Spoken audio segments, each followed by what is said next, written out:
ዛት ዞር ብሎ ለማያት ልጅ የምትጃጃለው ጀለስ ፓርት 2 ወይኔ ድዱ ሲያምር ጀመራት ደግሞ ስሚ እንደማንኛችንም ግን የሚጸዳዳ ይመስልሻል really nigga ምን ስትይ ትዛለሽ አሁን ፊት እኮ ለሽንት ቤት አይመጥንም ብዬ ነው እንግዲህ ሳሎን ይሆናል የሚጸዳዳው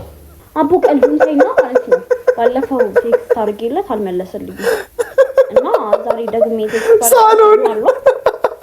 እንግዲህ እንደ ጓደኛ ሁለት ጊዜ ባትቀይ ጥሩ ነው ባይ ነኝ ግን እንደማትሰሚኝ አውቃለሁ ምን አስለፈለፈኝ የፈለግሽው ማድረግ ትችያለሽ ምን ብዬ ልጻፍ ዝም ብዬ አቤኒዬ ብዬ ልብ ቅርጽ ጨምሬ ላክበት ነው ልብ ቅርጹ ይቅር አይደል ወይኔ ጉዴ ኧረ በእናትሽ ተፋሺ እንዴ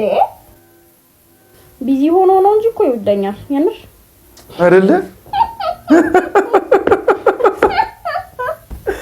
ሳሎ የሚጸዳዳው ልጅ